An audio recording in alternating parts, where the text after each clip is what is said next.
Donc le triathlon, en fait, avant, j'entraînais au club de natation à Poix, à la piscine Tournesol. Et après le club de natation, en fait, quand on est passé sur la nouvelle piscine, je commençais à vite être lassé du milieu de la natation parce que c'est un peu redondant, hein.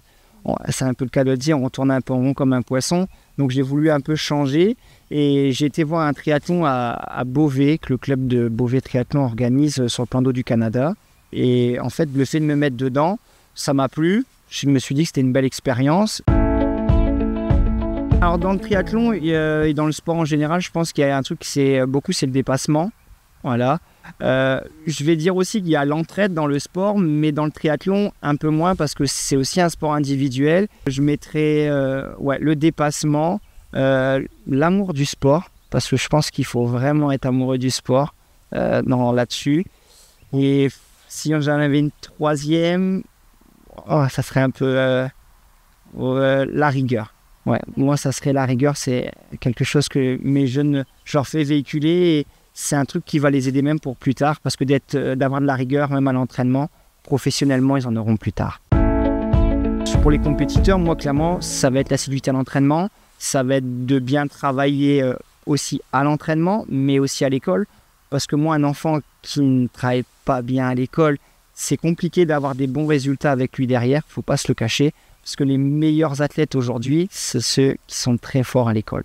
Voilà. De voir s'ils sont réguliers, ils viennent bien à l'heure, s'ils ont aussi la motivation, elle est là. Ça part de ces principes-là pour le groupe compétiteur. Et après, en fait, pour les groupes loisirs, comme j'ai eu juste avant, eux, ça va être déjà de vouloir participer, de venir avec le sourire, des petites choses, mais qui vont être un peu plus différentes de ce groupe-là, en fait, aujourd'hui. Et moi, aujourd'hui, ils peuvent être impactés, ils peuvent voir des concurrents qui font des réels sur Instagram, voir que ils ont la forme. Et tout de suite, après, derrière, moi, je le vois, ils sont perturbés, ils se comparent. Ah ben, un tel a fait ça. Donc, il y a du négatif dans ce sens-là où ils peuvent savoir en fait ce que les autres y font. Et indirectement, ils ne se comparent plus avec ce que eux ils arrivent à faire, mais avec les valeurs des autres. Et après, il y a un côté positif, c'est aussi ceux qui ont un peu moins d'estime d'eux. En fait, de par les réseaux sociaux, des fois, ils arrivent à se donner un peu plus de valeur. Et je trouve que ça, des fois, ça peut être un peu plus positif. Et c'est de plus en plus médiatisé. On voit la Super League, déjà parce que l'argent arrive aussi dans le triathlon. Donc, de plus en plus de courses sont médiatisées. Donc ça, pour le coup, ça a un impact qui est très important pour le triathlon parce que c'est une discipline qui n'est pas trop connue. Ou si à chaque fois, si on la connaît, on dit tout de suite un triathlon, ah oui, c'est faire un Ironman.